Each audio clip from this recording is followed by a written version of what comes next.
beautiful YouTube viewers, Christina Martine here. So today I am chatting to Cullen Smith. You may know him from YouTube as Made Manifest or Lifting the Veil.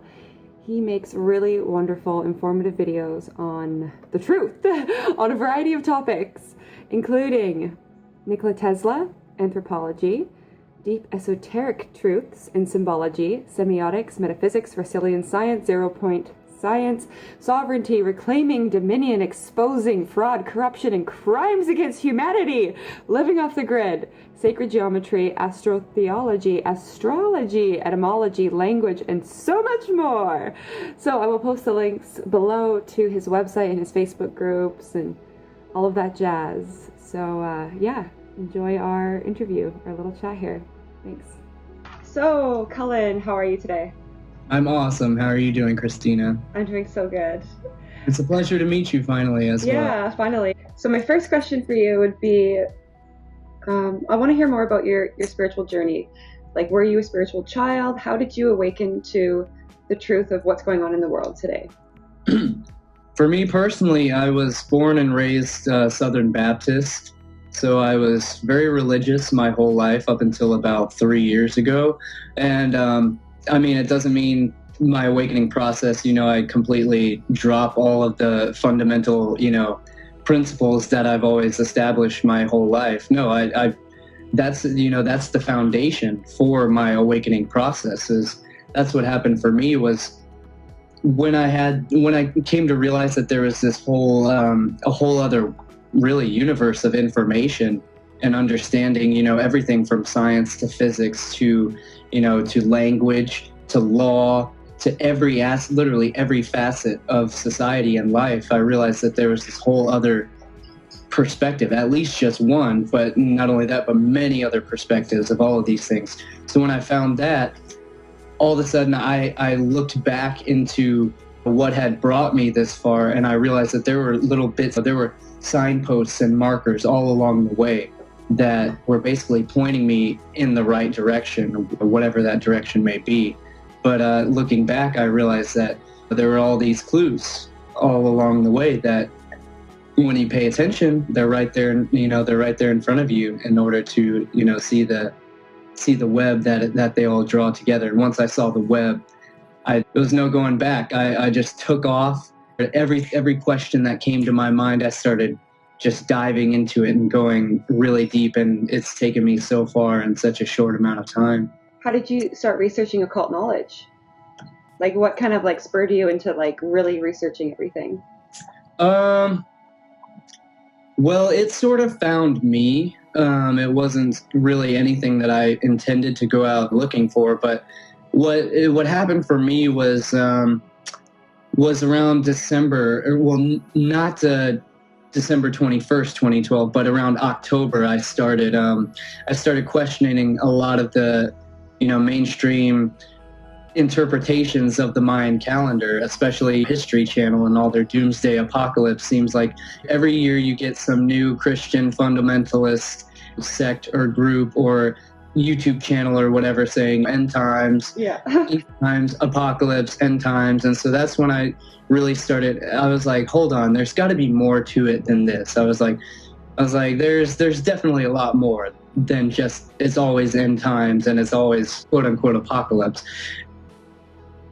That's when I started looking for myself. I went out, first thing I did was I did some research on 2012 and Mayan prophecy and all of that, and the actual getting into the Mayan symbolism so I could understand it for myself and I could interpret it for myself rather than having someone else tell me what they think it, the interpretation is. I want to interpret things for myself. But not only that, I want to compare that to everyone else's interpretations, not to completely isolate myself and think that I somehow have the truth, because I know that when I compare that to everything else, that's when you really get a contrast. You really get an understanding of what it is that you know. And so that's what triggered me, was I started going off into the 2012 whole thing like that. And one of the first, some of the first works I came across was David Wilcock's 2012 Enigma. And that really tied together all the science, which for me, I've always been very science-minded, very rational-oriented thinking, as well as musical and poetic and all of those things. So I guess I've always just had a natural balance of the left and right hemispheres, very analytical as well as very creative and artistic. So that is really the foundation, essentially, for awakening. I mean, that's the whole aspect of it right there, is always achieving the balance and the wholeness, the unity. And so when I found the science behind it, that's when I was like, oh, everything all my hippie friends have always been talking about, there was truth to it, but I always passed it off and brushed it off as, me too. Just psychedelic, talk, or, they've been tripping too much, drugs, and they've been, whatever. But what it was they could never clearly communicate, the depth and the power of these understandings, especially none of them had occult knowledge. None of them had knowledge of the occult, which is hidden knowledge. It is deliberately hidden between what is called the esoteric and the exoteric realms. The exoteric is the realm of the masses. That is the realm of the outside of the inner dome. Eso means within. It means inner. Exo means outer, as in exoskeleton, exothermic, what have you. And so as soon as I realized there was a distinction between the two realms of thought, two schools of thought, and not only that, but two schools of information, or many different layers of information, that's when I started I want the core. I want the core. I want what ties it all together. I want the substance. I don't want the fluff. I don't care about if it makes me feel good or not. I mean, I want the truth, cold and dry. I want it, the hard truth. I want it, I want to know. So that way I determine for myself how I want to feel. I don't want to allow things to make me feel, nothing makes me feel a certain way. I analyze it, and then I decide how I want to feel regarding that thing. But to get to the core truth is the only way that's possible. To keep things on a surface level because, say, you don't want to offend someone, or say, it's not politically correct or whatever. I mean, that's not getting to the core truth, and essentially that's not doing anyone really any service. Keeping someone in, being an enabler of someone to allow them to stay in a state of naivety, whether that is willful or whether that is just nescience, which means, that's a compound word. Nescience. Nescience. Science comes from the Latin root of sciere, which means to observe, to look at. So nescience means the refusal to look at something. So in other words, it's like to study, to condemnation without, observation, or without, studying that topic is, essentially the height of ignorance. You can't condemn something if you know nothing about it. I think I was watching one of your videos, and you were saying that a lot of people, they start going down this rabbit hole, and then it makes them uncomfortable, and they start to get angry or afraid, and so they stop, and then the media and everyone tells them that you don't need to know about this kind of stuff. Like, stay happy, stay placated by everything they're being presented with. So my question to you would be, like, what do we do when we start finding out the truth and it's just so overwhelming? And like, how do you cope with that? And why is it important to know occult knowledge and the meaning of words? Well, that's very important. And you realize that, knowledge really is power, and information is what controls knowledge. Information is the medium by which we attain knowledge as far as the external reality goes. However, internal knowledge is direct knowing. And that knowledge usually only comes from experience. It comes through our environment, what we have seen, what we have picked up all along the way. So if our perception of our environment is somehow distorted, meaning that if it's not a clear perception of reality, or if it's a diluted perception of reality, meaning that if we can't discern what is real, that makes it very tough to discern, what we can do about, how we can go about interacting with that reality. So when you realize that everything that we observe around us is all symbol, it is all a code. It's knowledge encoded into symbols, and most of those things are encoded through geometry. And it's all a form of language. Everything that we observe around us is a form of language, being that every object that we see is a form of language, whether it's, built up of mathematics or of chemistry or, of physics, or a combination of all of these things, which is what it actually is. Its wholeness. It is a universal science, which ties all things together, which ties reality together, which ties, theology, religion, symbolism, language, mythology, to every aspect of learning and understanding. Every school of thought can all be unified into a universal science, or a holy science, or a holistic science. The root word of holy comes from holistic, to be whole. Same thing with, a physical whole itself. All these words are etymologically linked together because they come from the universal womb, the universal yoni, the galaxy, the galactic, the black darkness, the universal darkness from which all things are born. All things are sprung forth. So through the understanding of language and symbols, we can further understand everything that we're observing around us, and we can gain a more clear understanding of how to interact with those things around us. And plus, it's very important information to know as far as when it gets into legal aspects. When we realize the roots of what it is that fundamentally ties our society, that our society is founded upon, it comes from everything from law, language, to commerce. All of these things come from an ancient law, which stems back to the Code of Hammurabi, and it all comes from the ancient Phoenicians, who were essentially the first, scribes, notaries. They established legal law, commerce, trade, and all of these things that that fundamentally make this society what it is today, between trading nations and ports and importing goods, and especially when it comes to currency. They are the ones who establish the first forms of banking and the first forms of especially money changing through all of this interaction of commerce. So that is when it gets very important to understand universal symbols, language, all of these things that tie all of this, that tie the whole web together. And that's essentially what I see is at the core of all of this. And that's essentially why I've gone down, the path that I've gone down, and why I continue to bring up this type of material and this type of information, is because that's what I see as important, at least to me. So that's my piece of the puzzle that I bring, and many other people have their own unique piece of the puzzle that they add as well.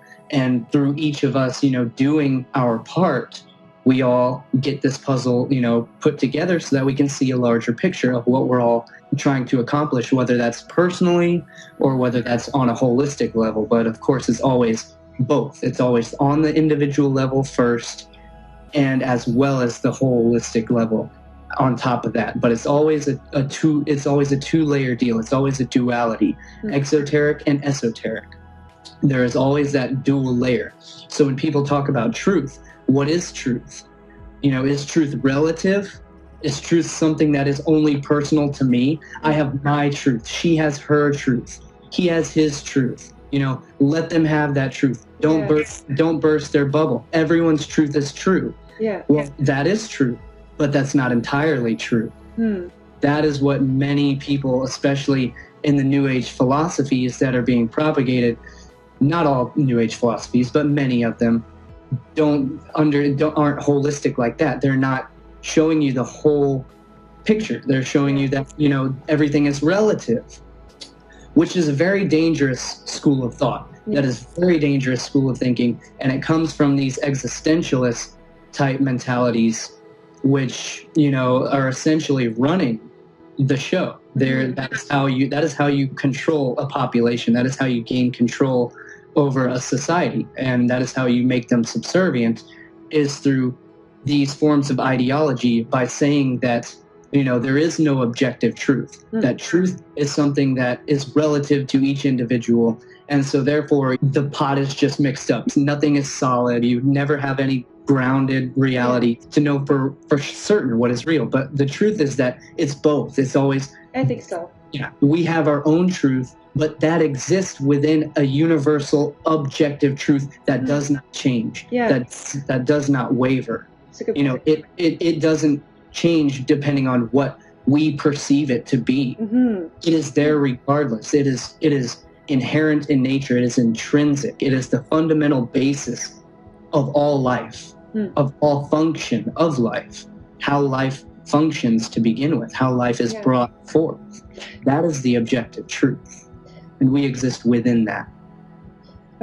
Do you have any suggestions for people wanting to start studying this kind of information? Like, how do people start understanding legalese, or like, who have you looked into? Who has been your main inspirations for all this type of knowledge? That's a good question. Very good question.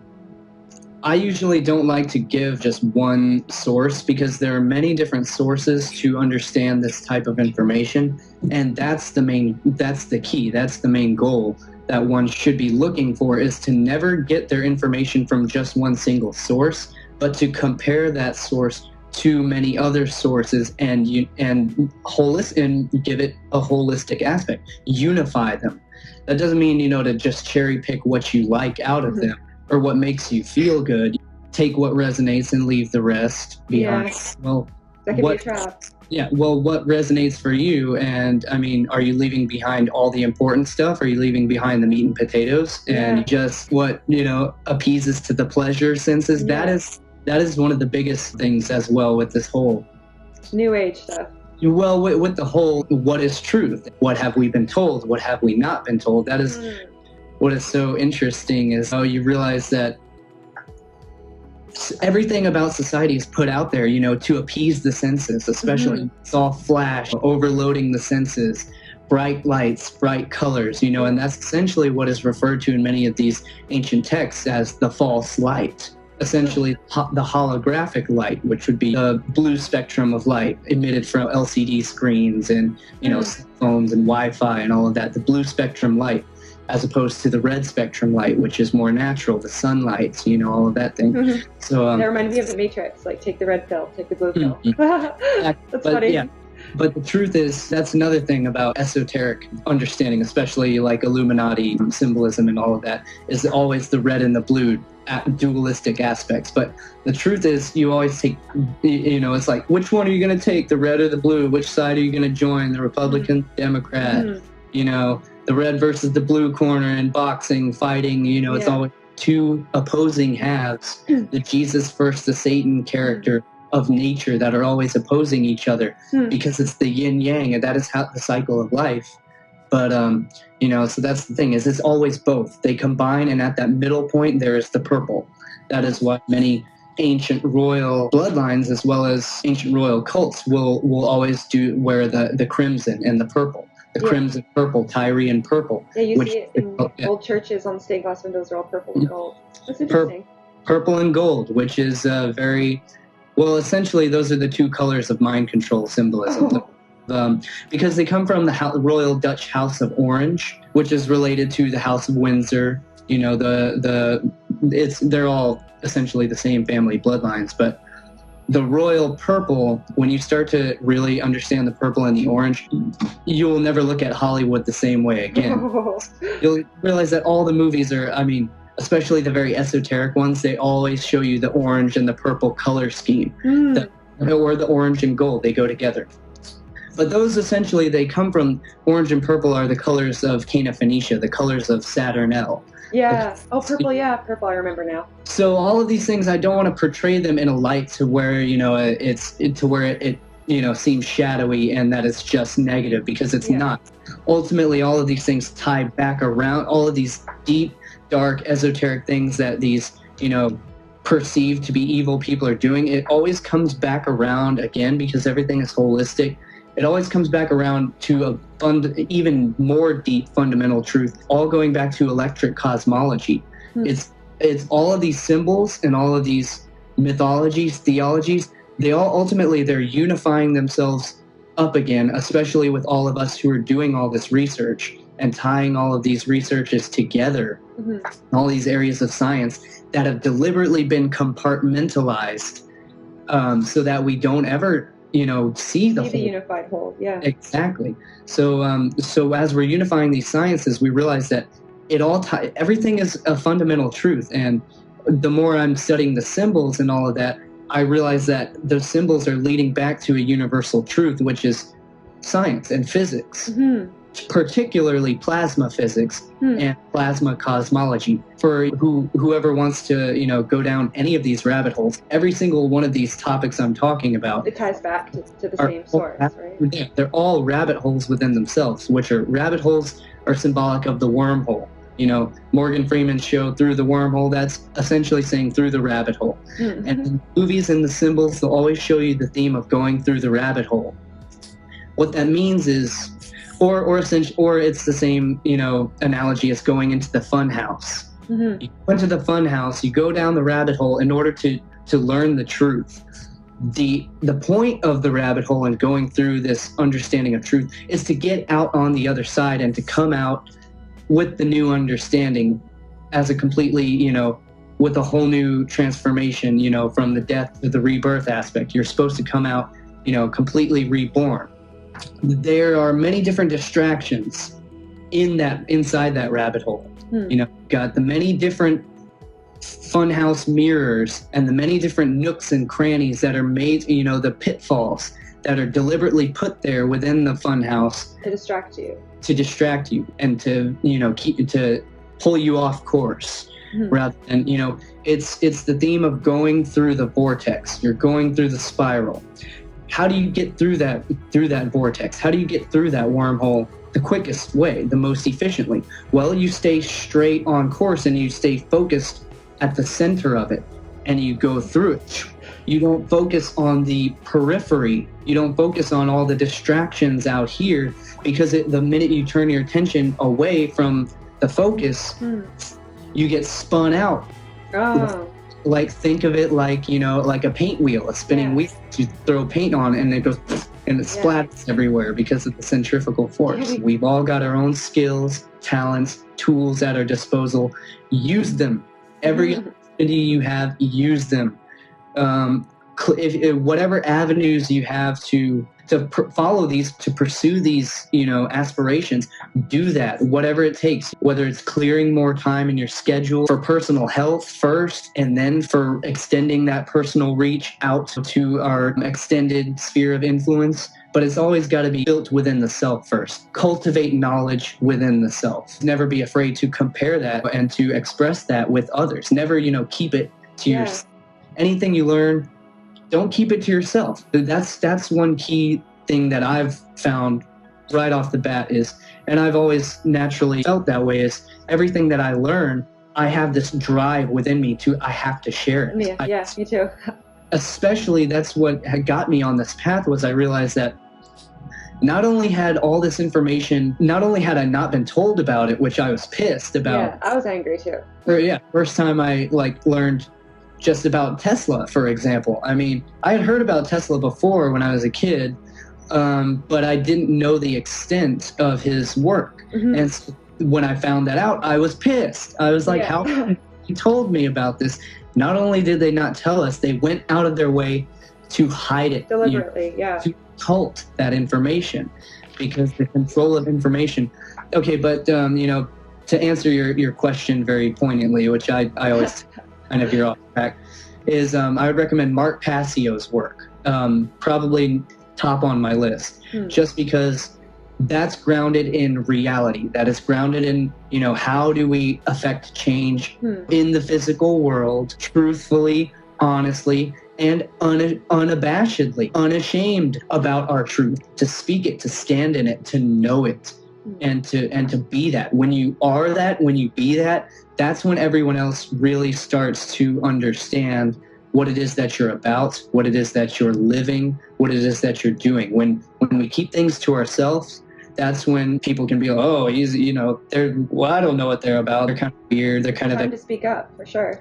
Exactly. To live it, to speak it, to be it. So I'd recommend Mark Passio's work, Santos Bonacci, Jordan Maxwell, Michael Tazarian, of course, as well. In my work on YouTube, especially True Theory 3.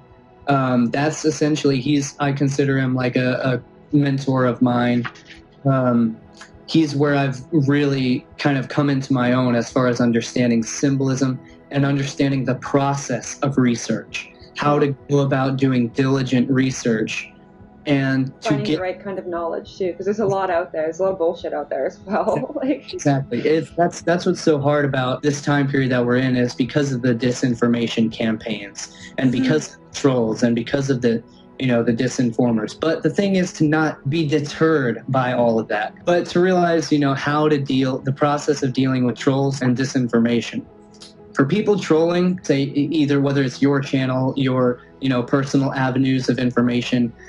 And for people trolling, I don't just mean people that disagree with your opinions. I mean, there are ways to discern who is a disinformer, who is a disinfo agent. And it always goes back to the symbolism. It's the universal themes, the Joker character, the jester, the chaos agent, the chaos magician, not all Thelema, but many of them are into Thelema. Many of them, they're agents of chaos. They cause chaos and confusion. That's the whole philosophy. Order out of chaos. Ordo ab chaos. You're free, and freedom is beautiful. And, it'll take time to restore chaos and order, but we're order out of chaos, but we will. So this is exactly how Hollywood and politics will also show you the character of the two-faced liar, the false facade and the fake mask, which is the very calling card of the jester, the joker, the jack, the fool, the bullshitter, the politician. And this is exactly why the Illuminati troll COINTELPRO agents, paid trolls, will always show you the one-eyed symbolism of the left-hand path. The jack, the joker, the jester, the fool, because they are the deceiver, because they only want to cause chaos and confusion, because they worship the chaos, because they are so mind-controlled by Hollywood that they don't realize why they love the black magic of the chaos and confusion and deception. But so it's all about understanding the symbols and how people, relate to each other, whether they're actually addressing the information itself or whether, it's projecting fear or confusion. Yeah. And whether it's cult of personality, being that one person makes us feel good, so therefore I'm going to take what they say as truth. Yeah. It makes me feel good. But that is how psychopaths and that is how sociopaths work. They are masters of speaking. They are masters of making one feel good. They are masters of making you feel good. They are masters at telling you what you want to hear. Politicians are sociopaths. Yeah. All of them. Yeah. They do not rise to that point of influence without going through the proper avenues. They have to go. They are filled. It's essentially like the cream of the crop rising to. You don't get to those levels unless you are deliberately let through the doors to get to these levels. It's not like someone magically arises to that level of influence. So as one's level of influence rises, so too does the distractions, personal attacks. Everyone has to deal with the public influence, and the public influence is never really going to be, in favor of truth. That's just the way that it is. It's usually because illusion is so much easier to first of all, to believe in, and it's so much easier to propagate. Yeah. So it's a fun journey. Is the way it's definitely a fun and interesting journey, especially if we all have people that we know we can trust, who are, great sources of information and who do the homework themselves and who just basically get to the core of the matter and put that out so that, other people can do the same. Other people can also get to the core of the matter and not base it off of, what makes us just feel good, or because the truth does make you feel good, but first there are many layers that have to be detoxed before you get to the level of feeling. It'll be a shock for people, and then they'll just ignore it. Exactly. The awakening process is just as difficult as it is. The deeper we are holding personal belief systems and structurized programs and mental, ideologies and all of these things, the harder the process is going to be to awaken, because the more denial we have to wade through and the more, illusion we have to have shattered. Enlightenment is not, it's a destructive process. It's the crumbling and falling away of all illusions. Yeah. And for me, that is what's liberating. That is liberation. But first, you're going to go through, there are layers of truth, levels of truth. First, it pisses you off. I actually wrote a couple articles about this, the different, going through the different layers of truth.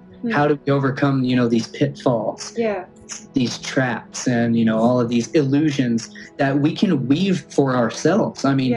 We can be self-deceptive. We can be, self-sabotage. That's true. That is usually one of the biggest aspects, to personal change. Yeah. We sabotage ourselves so often through the language that we speak to ourselves, thoughts we think to ourselves. Yeah. Especially, I was just thinking, sorry, I know I'm kind of... That's okay, go ahead. That's okay. Off here, but especially with people who play video games, like especially with online gaming, for something like Call of Duty, you'll hear what people say to themselves, I don't know if you'll want to say some of the things. Maybe. I don't know. It's up to you. I realize, within myself, it's like the language, the things that we're speaking to ourselves. They're like spells, then they keep us trapped. Exactly. Especially because if we do it just brushing it off, it doesn't mean anything. What it's doing is it's programming the subconscious, which the subconscious mind doesn't know the difference between, what is intentional and what is unintentional. It just is. It doesn't define these boundaries. It just puts it all in and process it and stores it all the same. Yeah. What the subconscious mind is its cellular memory. It's the memory that the cells hold within themselves. So we are cells within the body of our society, within the body of the solar system, within the body of the universe. Everything is fractal. So we're all, we're little microbes within, this organism that's the earth. And so when we realize that that we are the information pathways, we are the neurons, the neural network, we are the mind of the planet Earth. Yeah. We are the brain of planet Earth. We are the neural cells that do the thinking for the Earth. But the Earth thinks through us. Good.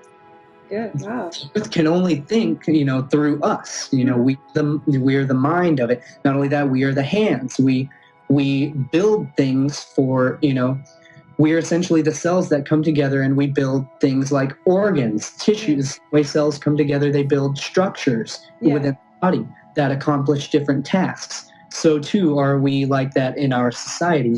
So, again, each of us has our specific skill set, our specific role to play. So to veer off a little bit, you talk about religion on your channel and the origins of religion. Did you want to talk about how religion maybe is enslaving us at all? Religion is the biggest tool for all control, especially control of the mind. Because when we talk about mind control, I know it can seem like a very scary or sinister realization to even consider it being a real thing, to even consider the fact that it could be real or have any influence. It seems kind of sinister. It can be scary, but when we understand that it's not simply what mind control is control of the perception. It's control of how we see things. It's whitewashing the perception. Or not only that, but through disinformation, through the control of information, our perception can be controlled. For example, like like something like the word Christ in itself, like just so many different interpretations and understandings to what it can mean. And again, many different layers, many different levels of truth. But the one thing that it's not is it's not, a person's name. It is a title.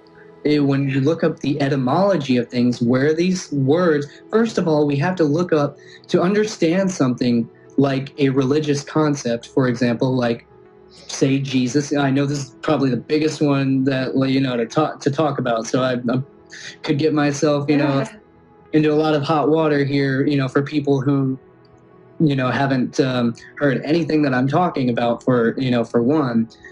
But it's simply just, for things like Jesus Christ. Well, when we look up where, first of all, the words that we're using come from, and not only that, but what the original words were in the original language that it was translated from. All of these texts had to come from somewhere, and they came from many different bits and pieces that were all compiled together. And not only that, but over time, through the translation process, things get lost in translation, things get edited out, things get cut out, things get, completely whitewashed, completely scrapped, trashed, added in. These texts, what they are is they are authorized, especially like the Bible, the King James authorized version. Who authorizes the Bible? Who has the authority to authorize a religious text? Yeah. Well, when we get, so first we have to, so there's a process to understand. There's a formula for coming to truth. And if people aren't using the right process, the right formula, then they're not going to come to the right, they're not going to come to a proper or an accurate conclusion. They're not going to come to a proper, I don't mean proper, I mean an accurate, as aligned with the objective truth, with what's actually real, not just what we perceive it to be, but what it's real. So the first step is to understanding the words that we're saying to describe this concept. So we're trying to describe a concept so that someone can understand it in their own mind. So when we explain something, we're using words so that they can also put that same concept into their own mind as well. And that is essentially telepathy. That is what telepathy is I am putting pictures, I am putting perceptions into your mind right now as I'm speaking to you. You are perceiving something based upon what I am saying. So in order to control your perception, I would have to control the words, what you understand each word that I'm saying to mean. So the way I would do that is I would control, first of all, who puts out the definitions of words. I would control who translates these words over time. And not only that, but when we get back into history, we realize the people who were literate were not just everyday people. No. The only people, ruling class. The only people that were literate and had access to books, knowledge, information, and especially wisdom was the royalty. Royalty, priests, clergy, the lawyers, scribes, notaries, all these people. It's all law, commerce, banking, and religion. They're still ruling though. The ruling classes of today is an ancient elite, Elite, which comes from the worship of El, which comes from Cana Phoenicia. El is the Hebrew bull god of the Bible, because when you get into the Paleo-Hebrew transliterations of what these actual words mean, you realize that El is Saturn. Saturn is Kronos. All of these different gods from different places in the world have a links back to that. But so again, the theology links back to an even deeper foundation. It comes from, like I said, I'm going to cut to the chase and, save everybody a lot of guesswork here. And it all goes back to electric cosmology. Go look up the Thunderbolts Project on YouTube. Just look up Thunderbolts Project. Electric cosmology, plasma cosmology, electric universe. That is what we live in. We live in a sea of electric energy. And so that is what it all comes back to. And that is what has been completely whitewashed as far as science aspect goes. And people think they're living in a physical universe, but just the five senses is what they believe is true. Yes, yes. The materialistic aspect is completely lost in understanding. And again, when we break up these words, mater, that is mother. Material comes from mater, mother. Material. And, but that matter comes from a pattern. There is a pattern that makes up all of matter. Mater and pater, mother and father. There is a father pattern that makes that impregnates the material world and brings matter into existence. There is a pattern behind this matter, and that is the universal foundational truth. And you can call that pattern mathematics. You can call it physics, whatever you want to perceive it as. Is all of those things. So why do people worship Saturn? What's going on there? What's your opinions on that? Like a lot of people say Saturn is Satan. Is it an actual entity, or is it the planet they're worshiping? Like, I want to know your opinion on that, please. That is where there's much confusion. Most of it is all disinformation. Yeah. A lot of it's just honest misinformation, misinformed, or people are coming across this information holding on to some sort of ideology or religious dogma that they are trying to fit this information into the box of, which this information is what that box is made of. You cannot, try and fit it into that model, because this information is what that model is built out of. It's the fundamental truth.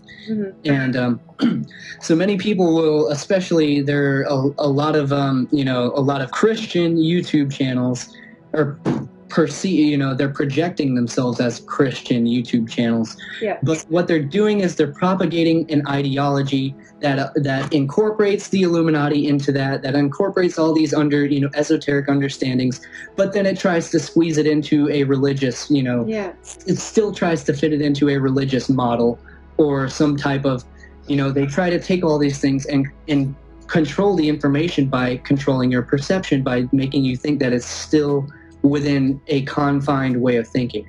But what it is, the cult of Saturn, the Saturn worship, it all goes back to, especially this is what the Thunderbolts Project is really pointing out, as far as the mythology and the symbols and the understanding of all these ancient cultures. They all worshipped Saturn. The Mayans, the Egyptians, the Hindus, the Buddhists, the Native Americans, all of them, all of these different tribes and cultures throughout the world, they all pay homage, to many different stars, many different deities, but what it is it's all astrotheology, which astro is star, aster, ster, stir means star, and it is feminine, it is feminine principle. Astrotheology, theology is the study of God. Yeah.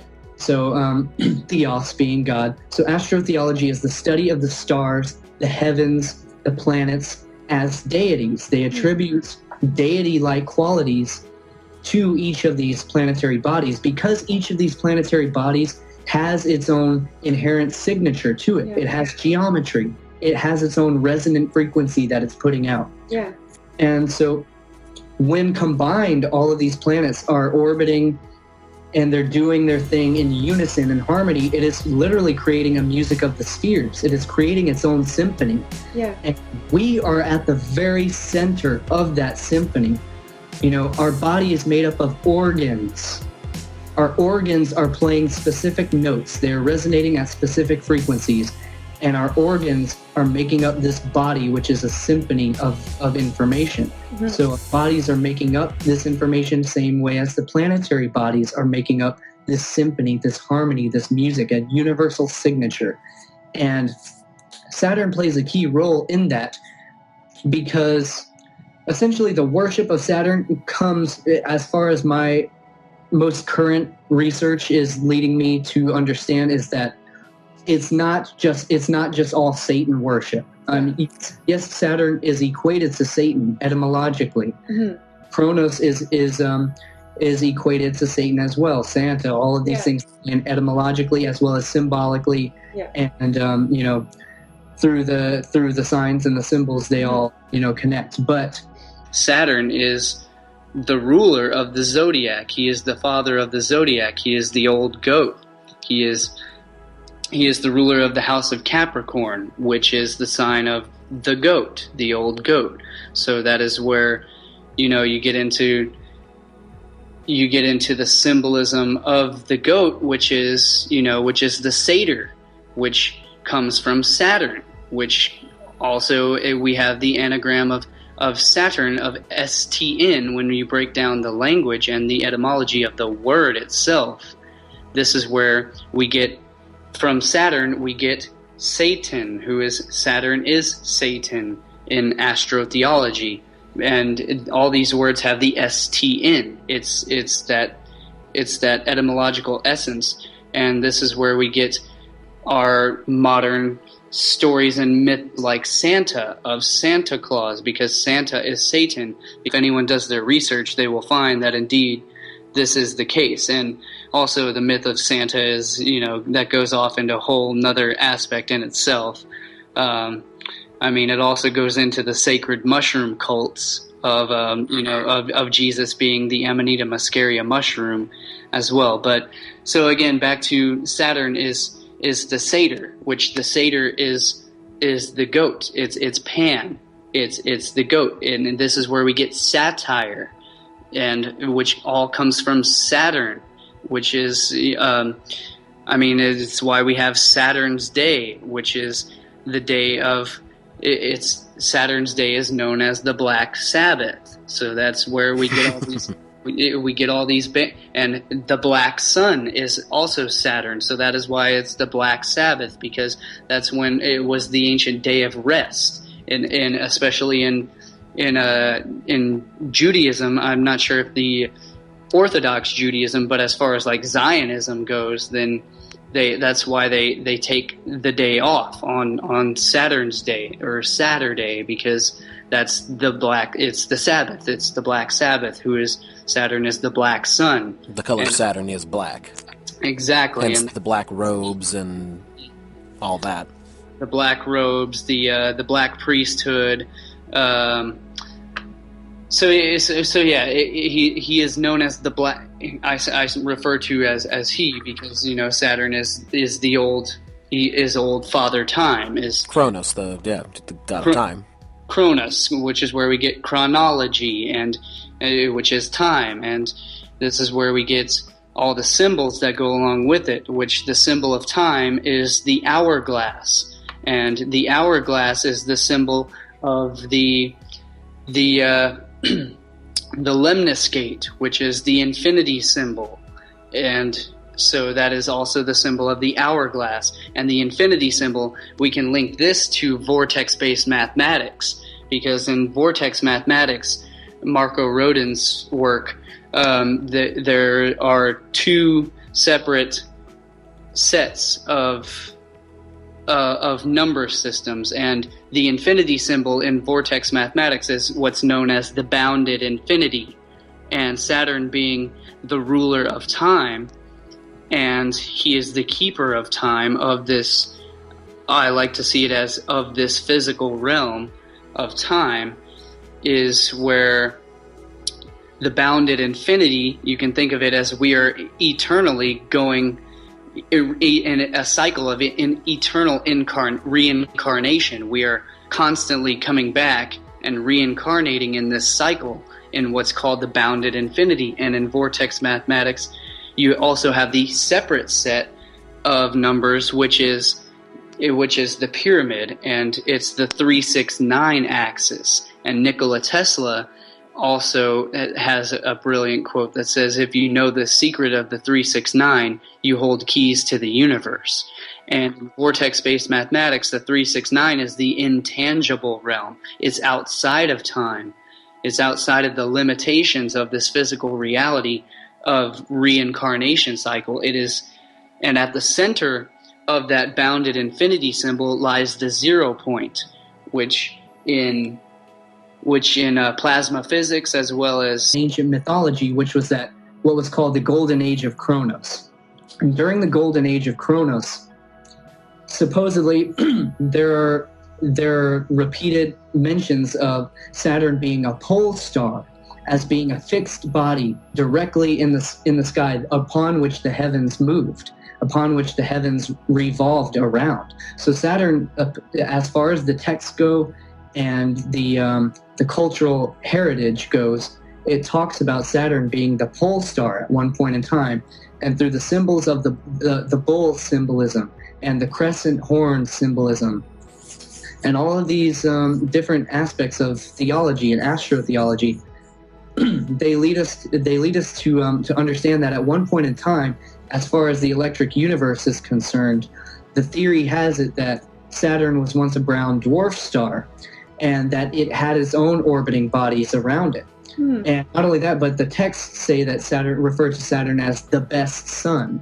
or the most high. As far as the Bible refers to Saturn as the most high. Yeah. And but of course that refers to many different levels. I mean, it could be it's the most high being the sun in the sky at the most high position, which is noon. Yeah. Which in ancient Egypt, each aspect of the sun was a different phase of Ra, Horus, Set. Horus was the sunrise. Ra was the most high when the sun was at noon. Set was when the sun when it's setting. Osiris was in the tomb of the Atum, was in the tomb of death, at midnight. So, there's that cycle of it. But then you get, the other aspect, whereas Saturn was supposedly, the first sun before our current sun that we have today. And supposedly it was more electrically active, and it had a plasma sheet upon which, which actually encompassed the orbit of the Earth as well as several other planets. And the theory has it that as Saturn came into orbit of our current solar system, there was chaos created, and there was worlds in collision, as far as Immanuel Velikovsky's writings and work attributes to. And, this is where we have all of these, the mythology can be interpreted in that way, as far as the gods going to war, and the clash of the Titans, and all of these things. Was the heavenly bodies were in a period of chaos, as as Saturn was encompassed within the orbit of our current sun, and so the planets, the orbits were changed. Planets ended up in different areas, and not only that, but they were all electrically interactive. They were putting off electrical plasma discharges, so you get electrical scarring on these planets. Like Mars, you have I forget what the giant trench is called, something to do with Mary, with of course Mars, Mariana, Mother Mary, all of these words to the feminine, the Mary aspect.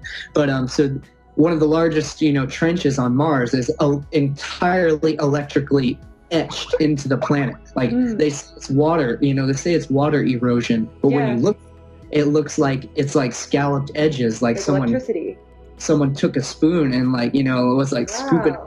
So what that is they've reproduced all of these things in the laboratory through electric discharges, and produces the exact same effects. So so not only that, but the electric cosmology understanding is based solely on evidence. It is based in laboratory, provable experiment. Not speculation. It starts through speculation, but then through the scientific process, you actually put that information to the test, which is what a lot of mainstream science has veered away from, especially in the realm of theory, and which especially all of it is theoretical. From everything, relativity is purely theoretical. The entire foundation of our modern science being relative, relativity, Einstein, all of that shit is theoretical.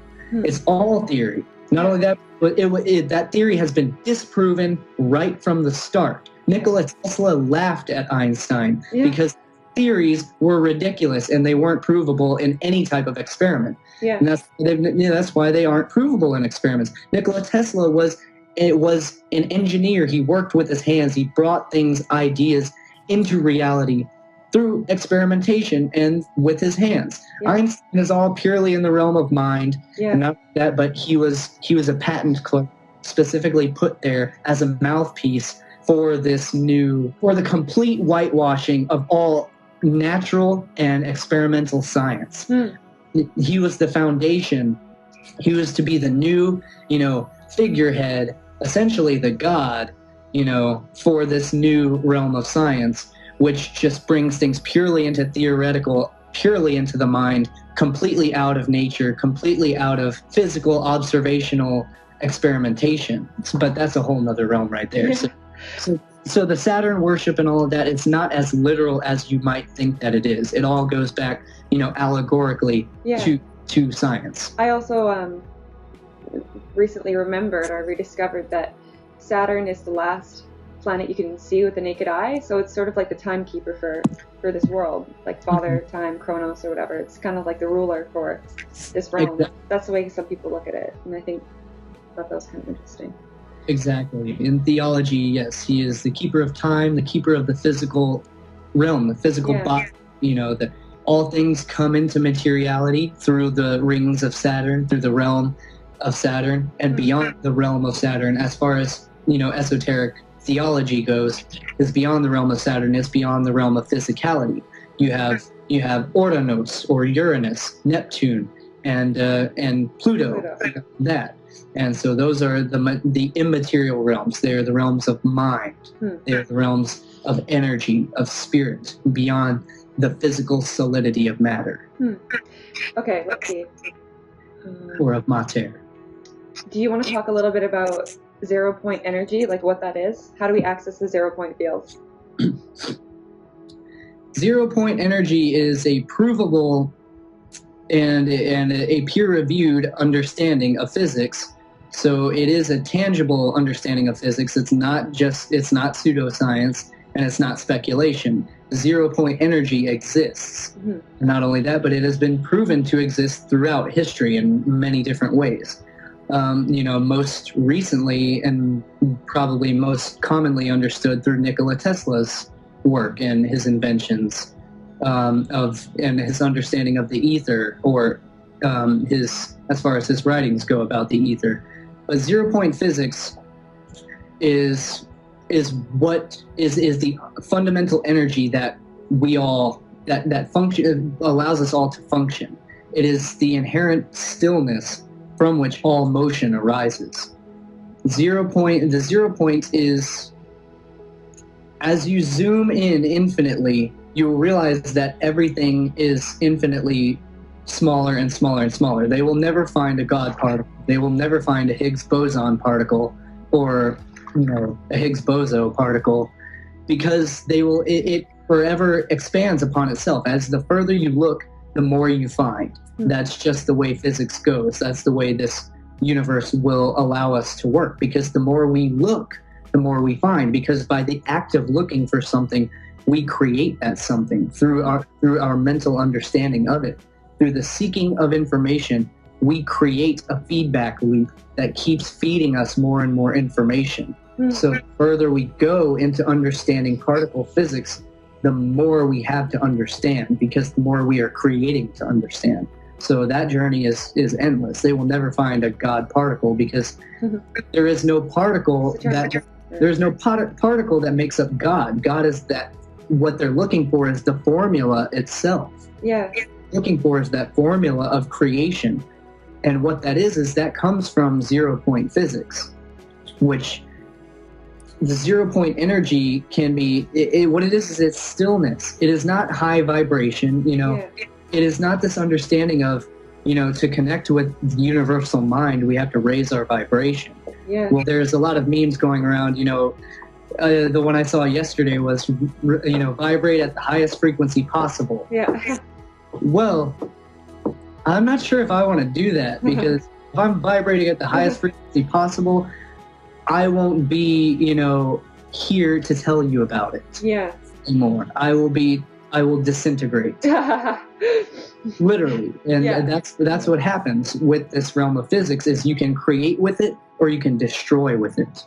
Such as 9/11, the World Trade Towers were destroyed with 0-point energy, with directed microwave frequency, Nikola Tesla's resonant frequency. They used it to disintegrate the towers. When you go back and observe, where did the towers go? Yeah. Look into Dr. Judy Wood's research. What happened to the towers themselves after they supposedly collapsed of their own weight.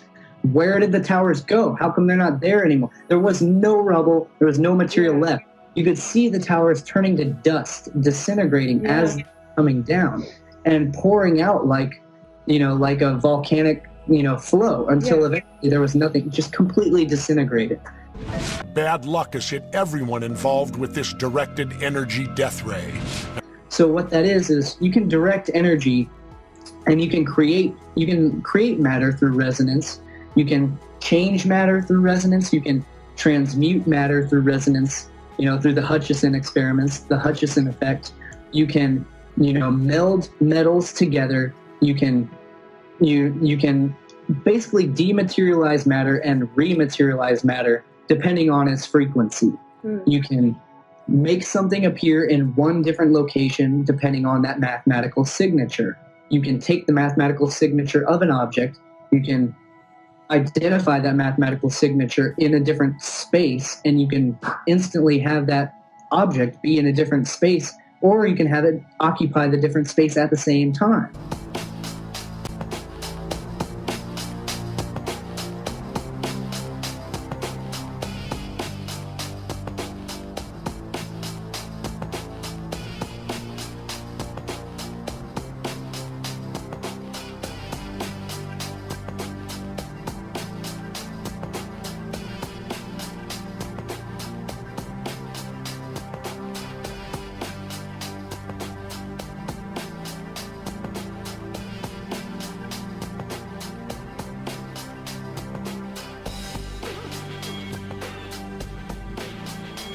Where they will levitate.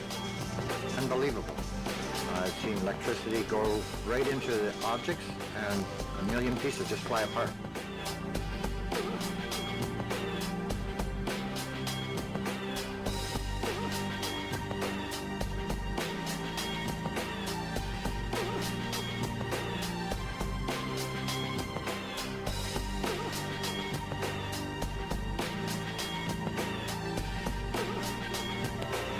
Jumping off to the ceiling, or simply go up, hover, and then fall back down.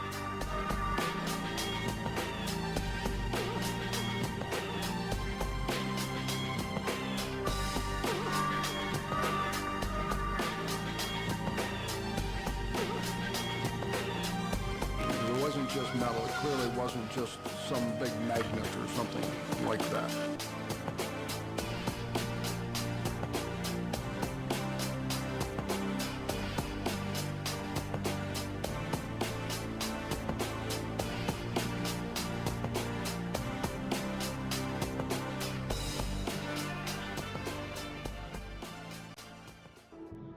Essentially it's all unified within this ether, this 0-point field, which is full of energy. It is full of infinite energy. Space is not. It's filled.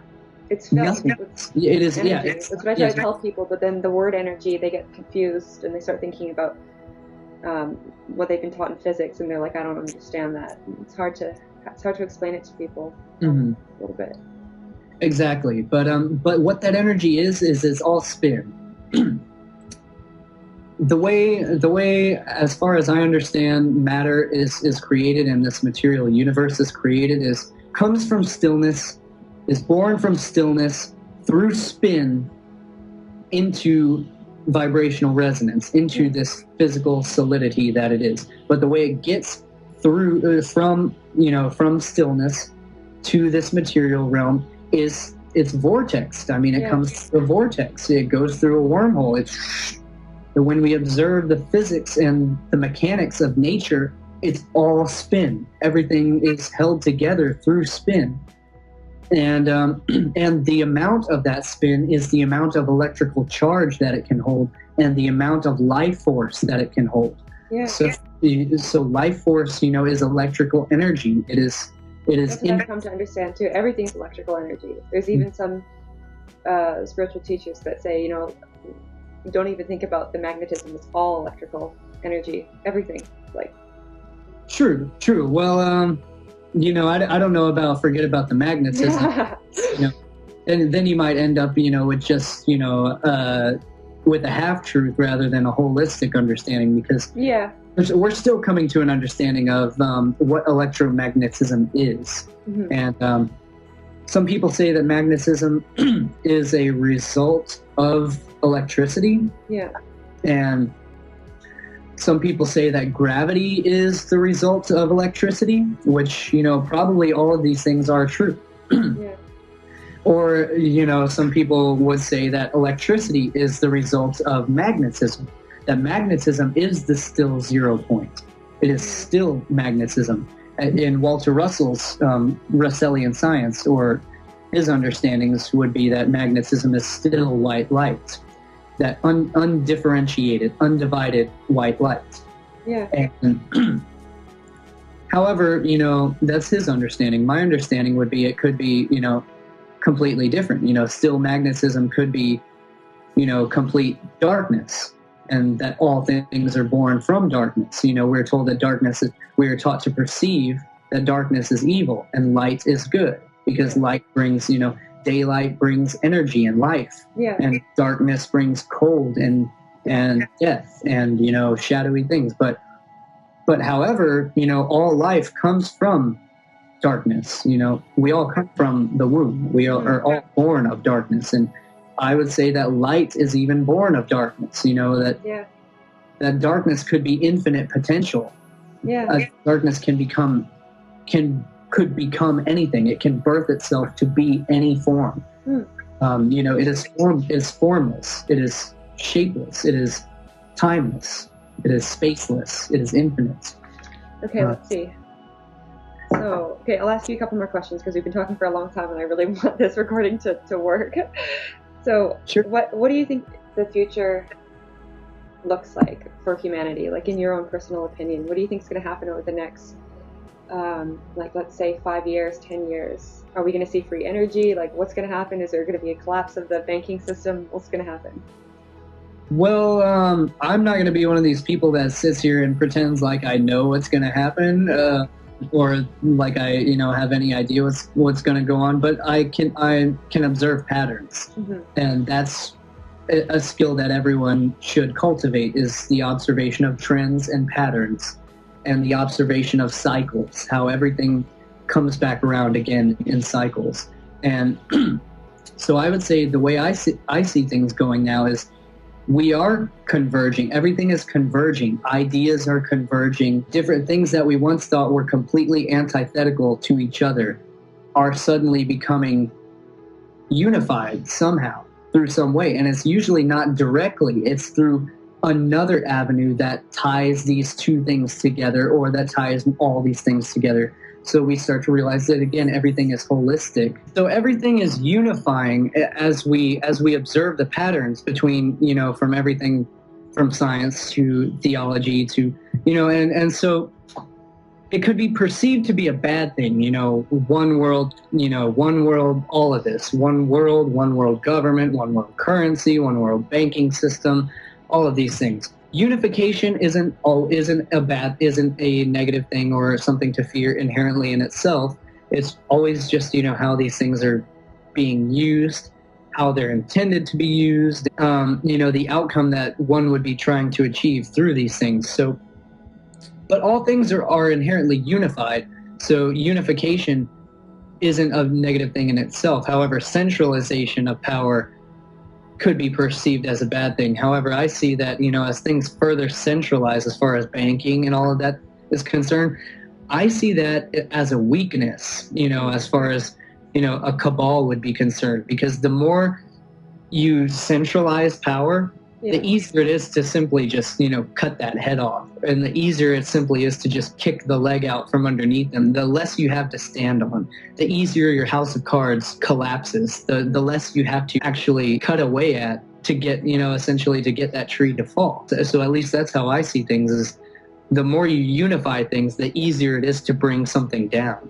However, if, you decentralize things, you make things fractal. We operate as an individual hub within ourselves, but as an individual community within ourselves, and a network of communities all working together, each doing our specific part. Yeah. That is the way that things can be kept integral. That is the way things can be kept integrated with their integrity intact.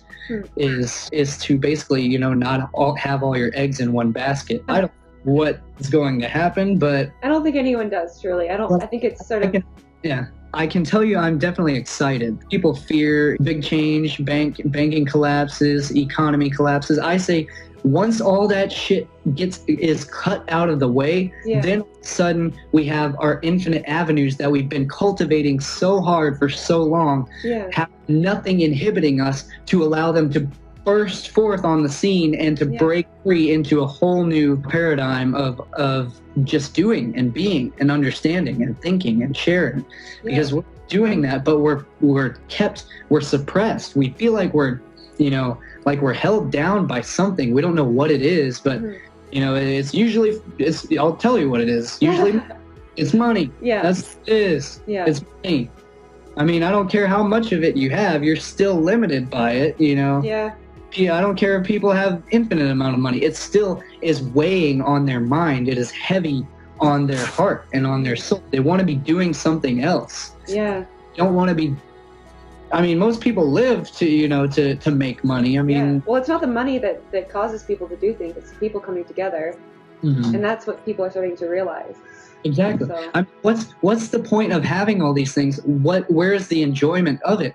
Well, for me, it's the enjoyment of it is in sharing it, you know, so everyone else can see it. And I mean, that's why social media is so explosive to begin with, is because we love to share things with everybody. I mean, especially me. Everything I find, everything I do, I'm like, I share it. I want to share it. No, that's good. That's the right attitude for this. I don't want to keep things within myself. I want to, you know, because that's how the only way we can ever know ourselves is through the interaction with other, you know, with the other, is through the symbiosis. I mean, we can't ever see what we look like unless, you know, we have that reflected back to us in the mirror. So no, that was a great answer. The big things, but the big things I would just say are definitely unifying and converging, and truth conquers all, you know. Knowledge is power. Truth is the ultimate god of this universe, and keep going because you're doing awesome, and your knowledge is really helping a lot of people. So that's what I have to say. Like, go check out, what's your channel called again? You could look up Lifting the Veil. It's Cullen Smith, Lifting the Veil. You can either look up my name or Lifting the Veil, and the first thing that pops up. Yeah, I'll post the links below this video too, and on Facebook and everything. But yeah, that's my YouTube channel. My Facebook page is Lifting the Veil. And then I've also got a website. It's not liftingtheveil.com. I don't have a legitimate URL address yet, but it's kind of just a temporary site where I go to, or you could, people can support, you know, and follow some of my research and my posts and my work on Patreon. Go to patreon.com/liftingtheveil. And you can support me there if you want to help support my research, if you want to be a part of what I do, if you come across things yourself that you want to share with me and, you know, help bring this change about in whatever way, you know, people can, if they have bits and pieces of information. That's the one thing I provide, is I feel like I provide a platform for people to unify and to bring this knowledge together, to put all the pieces together. And that's especially what my Facebook page is for. It's not putting out information as a, you know,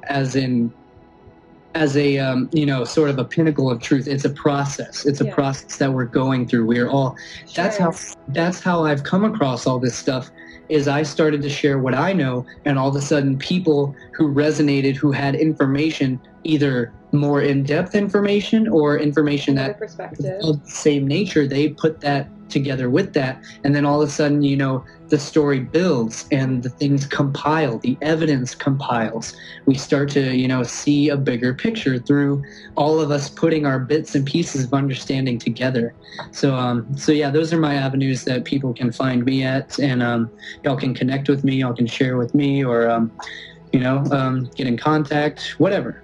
Cool. Well, thank you so much for joining me today, and have a beautiful day.